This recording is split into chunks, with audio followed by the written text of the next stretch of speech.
नमस्कार प्रेक्षकांनो, तुमचं सर्वांचं मनपूर्वक स्वागत आहे. ठरलं तर मगचा आजचा रिव्ह्यू ऐकत आहोत, म्हणजेच 12 फेब्रुवारीचा रिव्ह्यू. चला मग सुरुवात करूया. आणि हो, आजच्या भागामध्ये अर्जुनची गडबड आणि अर्जुन सायलीचा रोमॅन्स बघायला मिळणार आहे, तेव्हा एकही सीन मिस करू नका. शेवटपर्यंत पूर्ण एपिसोड बघा. सायली घरी आलेली असते आणि ती अर्जुनला आवाज देते, नवरोबा, ओ नवरोबा. अर्जुन लगेच असं पटपट पटपट चालत येतो. खूप फनी वाटतं हां प्रेक्षकांना हे बघायला. अर्जुन म्हणतो, हे काय बोलते बायको? मॉम अँड डॅड बसले, त्यांच्यासमोर असं बोलता का? तेव्हा सायली म्हणते, तुम्ही पण मला बोलतात ना बायको. तेव्हा मला पण असंच गडबडल्यासारखं वाटतं. चला माझ्यासाठी आधी पाणी घेऊन या आणि लगेच 1 कप चहा घेऊन या. अर्जुन पाणी देतो. अर्जुन म्हणतो, आता ऑफिसमध्ये चहा झाला असेल, तेव्हा आता जेवणाची वेळ झाली, आता चहा मिळणार नाही, आता डायरेक्ट जेवण. तेव्हा सायली म्हणते, चहा झाला ना, पण तुमच्या हाताची चव नव्हती ना त्याला. बोलत असताना सायलीने अर्जुनचा हात धरलेला असतो. तेव्हा अर्जुन म्हणतो, हातावर फटका देतो, हात काय चावटपणा चाललाय तुझा? डॅड बघताय, जा पटकन फ्रेश होऊ नये आणि जेवायला बसूया आपण. तेव्हा सायली म्हणतो, मी तर जातेच आहे फ्रेश व्हायला, तुम्ही येताय का? तर अर्जुन खूपच लाजतो आणि तिथून टिफिन घेऊन निघून जातो. सायली पण फ्रेश व्हायला निघून जाते आणि घरातले सगळे हसतात त्यांना. त्याच वेळेला प्रिया बुके पूर्ण खराब करते. अगदी ते फुलं वगैरे सगळे तोडून टाकते आणि म्हणते, अर्जुनला सध्या खूप रोमॅन्स सुचतोय ना, बघते कसा रोज डे साजरा करतात. सायली जेवायला येऊन बसते. त्यानंतर अर्जुन सगळ्यांना मसाले भात वाढतो आणि त्याबरोबर त्याने कोशिंबीर पण केलेली असते. तेव्हा प्रताप काका म्हणतात, अरे वा, कोशिंबीर पण केली? तेव्हा अर्जुन म्हणतो, हो, अगदी परफेक्ट कॉम्बिनेशन केलं आहे, पटकन खाऊन बघा आणि मला सांगा कसं झालं आहे. प्रताप काका म्हणतात, अरे अर्जुन तू पण बस ना. तेव्हा अर्जुन म्हणतो, नाही, सायली कसं सगळ्यांचं जेवण झाल्यानंतर बसते, तसं आज मी पण सर्वांचं जेवण झाल्यानंतर बसणार. तर सगळे मसाले भात खाऊन बघतात, तर तो छान झालेला असतो. पण सायलीच्या लक्षात येतं की तो विमलताईने केला आहे म्हणून. सायली मनाशीच बोलते, ही चव तर विमलताईंच्या हाताची वाटते. तर ती विचारते, विमलताई तुम्ही कोशिंबीर केली का? तेव्हा अर्जुन म्हणतो, तुला सांगितलं नाही कोणी केलं आहे, कसं केलं आहे, फक्त पदार्थ तयार झाला आहे ना, त्याच्याशी मतलब ठेव, रिकामे प्रश्न विचारू नको. तेव्हा प्रताप काका म्हणतात, नाही पण तो आज दिवसभर काम करतो हां किचनमध्ये. सायली म्हणते, हो, त्यांच्या टी शर्टवरून दिसतंच आहे. अर्जुन म्हणतो, पण तुला ऑफिसमध्ये काही काम जमलं नसेल. तेव्हा सायली म्हणते, असं कोण म्हटलं तुम्हाला? चैतन्य भाऊजींना फोन करून बघा आणि विचारा मला जमलं की नाही ते. अर्जुन चैतन्याला फोन करतो. इथे खूप फनी सीन आहे हां प्रेक्षकांना. चैतन्य फोन उचलतो आणि म्हणतो, हां अर्जुन बोल. सॉरी हां, तुला सायली वहिनी म्हणायचं का? हां सायली वहिनी बोल. जेव्हा बघतो ना इतकं हसायला येतं आपल्याला. तेव्हा अर्जुन म्हणतो, गप बसेल का, गप बसेल. मी तुला हे विचारायला फोन केला आहे की सायलीने आज कामात खूप माती खाल्ली असेल ना. तेव्हा चैतन्य म्हणतो, अरे माती अजिबात नाही, सायली वहिनीला अगदी परफेक्ट काम जमते, कारण त्यांच्यामध्ये शिस्त आहे आणि समोरच्याबरोबर शांततेत बोलता येतं त्यांना. ऑफिसमधलं काम अगदी परफेक्ट चालू आहे, मला तर जाम मज्जा आली त्यांच्यावर काम करायला. तेव्हा अर्जुन म्हणतो, लाज वाटते तुला? तू एक्झॅक्टली कोणाचा मित्र आहेस रे? चैतन्य म्हणतो, अरे मग तुझा मित्र असला मग खोटं बोलायचं का मी? अर्जुन म्हणतो, जा, मला तुझं तोंड बघायचं नाही, तिच्यासोबतच काम करतो जा.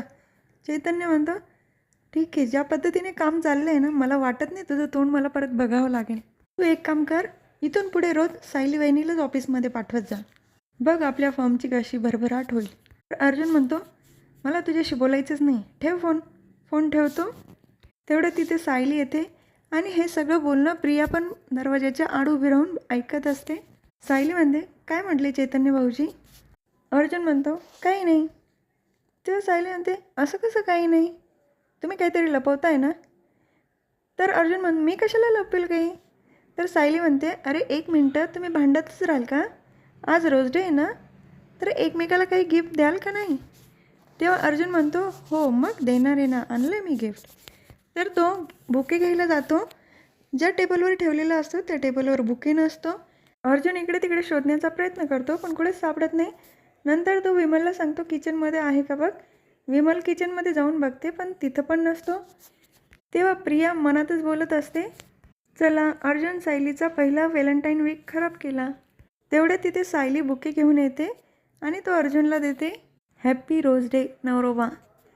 त्यानंतर अर्जुन थँक्यू म्हणतो ती म्हणते मी अजून एक गिफ्ट आणलं आहे तुमच्यासाठी. ती ॲप्रॉन बाहेर काढते आणि त्याच्यावर अन्नपूर्णा नाव लिहिलेलं असतं.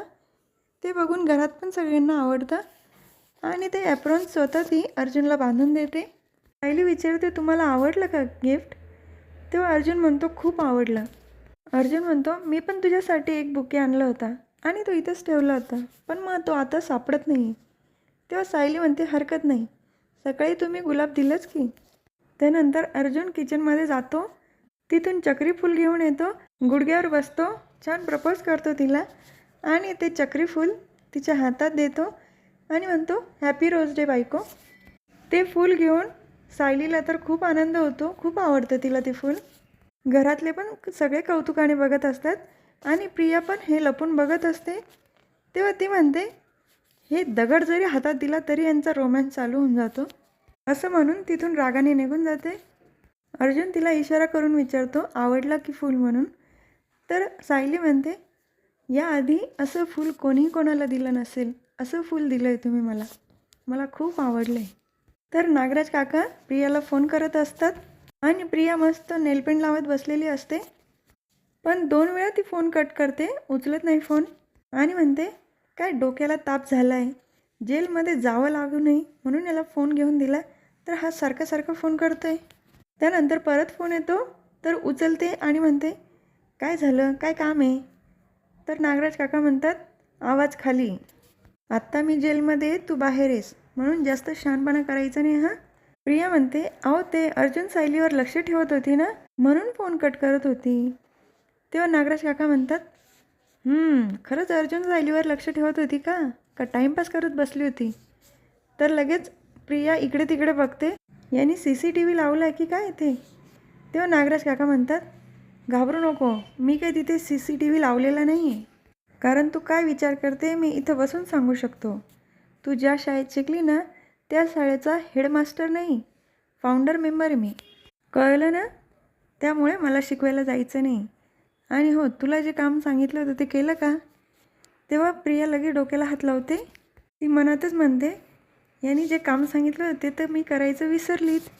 पण ती खोटं बोलते आणि सांगते हो ते काम तर कधीच झालं आहे.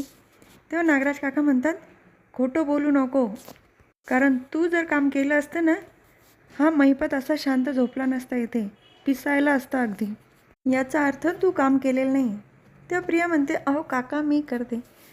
तेव्हा नागराज काका म्हणतात गप्प बस आणि जे काम सांगितलं आहे ना ते नीट कर, नाहीतर तिथं येऊन तुझ्या मानगुटावर बसेल मी. चल ठेव फोन. नंतर फोन ठेवून देतात. नागराज काका तो फोन हवालदारला देऊन टाकतात आणि प्रिया स्वतःशीच म्हणत असते माझ्या आयुष्यात गुलाबाचं फूल तर नाही आहे, पण असे फूल्स भरपूर मी आजूबाजूला पाहिले. तर दुसरीकडे सायली ते चक्री फूल घेऊन बघतच असते त्याच्याकडे, तिला खूप आवडलेलं असतं. तर अर्जुन अंथरूण वगैरे टाकत असतो आणि तो म्हणतो की तो बुके तिथून गायब झाला कसं असेल, आपल्या घरात तर असं कोणी नाही की अशीच चेष्टा करेल. नंतर त्याला आठवतं की हे तन्वी करू शकते, तिला दुसऱ्यांना त्रास द्यायला आवडतो. तेव्हा सायली म्हणते अहो जाऊ द्या ना, कशाला एवढा विचार करतात? तर अर्जुन म्हणतो थांब, तिला याची शिक्षा भेटली पाहिजे, मी आत्ता जातो. तेव्हा सायली थांबवते आणि म्हणते तिने जे केलं ना त्यातनं चांगलंच झाले असा विचार करायचा, कारण तिने जर तो बुके खराब केला नसता तर तुम्ही मला हे चक्री फूल दिलं नसतं. मला खूप आवडलं आणि तुम्ही आज सायलीचा रोल करताय ना. तेव्हा सायली सर्वांना माफ करते, इथे रागाला जागा नाही. अर्जुन चिडून झोपायला निघून जातो. हो मी शांत बसतो, त्या अश्विनला कळत नाही त्याची बायको काय वागते ते, तोही शांत बसला आहे, आता मीही शांत बसतो. सायली म्हणते जेव्हा पण प्रिया आपल्या विरोधात काहीतरी करायला जाते त्यातनं काहीतरी चांगलंच होतं आणि आज तिच्यामुळे इतकं छान फूल मला मिळालं आहे, त्याच्यातनं काहीतरी गोडच झालं आहे ना आपल्यासाठी. अर्जुन म्हणतो बायको तू एवढा पॉझिटिव्ह विचार कसं काय करू शकते? तेव्हा सायली म्हणते पॉझिटिव्हवरून लक्षात आलं. सायली केसबद्दल डिस्कस करते, त्याच वेळेला अर्जुन झोपून जातो. तर सायलीचं लक्ष जातं दिवसभर खूप दमलात ना म्हणून लवकर झोपलात. तर दुसऱ्या दिवशी सकाळी चैतन्याचा फोन येतो सायलीला आणि तो केसबद्दल डिस्कस करतो. तेव्हा 4-5 केसेसबद्दल माहिती सांगत असतो चैतन्य आणि ते सायलीला अजिबात कळत नाही. तर सायली म्हणते चैतन्य भाऊजी एक काम करा ना, मला काहीच कळत नाही आहे. तुम्ही घरी येता का? आपण घरी आल्यानंतर बोलूया. तेव्हा चैतन्य म्हणतो, हो हो ठीक आहे वहिनी, मी घरी येतो, मग आपण बोलूया. तर हा भाग इथेच संपतो. पुढील भागात बघायला मिळतं की दूधवाला आलेला असतो आणि तो अर्जुनला म्हणतो, हे काम तुम्हाला नाही जमणार भैया, हे काम वहिनींनाच जमतं. तेव्हा अर्जुन म्हणतो, तू दूध दे ना गुपचूप, तुला विचारलं का? तर सायली चैतन्याला म्हणत असते, चैतन्य भाऊजी ही 7वी केस आहे, आपण सकाळपासून बोलतोय तिच्यावर. चैतन्य म्हणतो, अर्जुन 15 केसेस हँडल करतो एका दिवशी. चैतन्य आणि सायलीचं बोलणं प्रिया ऐकत असते लपून. चैतन्य म्हणतो, मी रमेशचाच केस इन्स्पेक्टर सावंतला पाठवला. आपल्याला जर कळालं ना ट्रक मालक कोण आहे आणि इन्स्पेक्टर सावंतनी रमेशला शोधून काढलं तर आपल्याला या केसमध्ये खूप मदत होईल. हे सगळं बोलणं प्रिया पण ऐकत असते. तर हा भाग इथेच संपतो. उद्या पुन्हा भेटूया. ठरलं तर मगच्या पुढच्या रिव्ह्यूमध्ये. तुम्हाला माझा आजचा रिव्ह्यू आवडला असेल तर माझ्या व्हिडिओला लाईक करा, शेअर करा, सबस्क्राईब करा, बेल आयकॉन दाबायला विसरू नका. Tata bye and take care.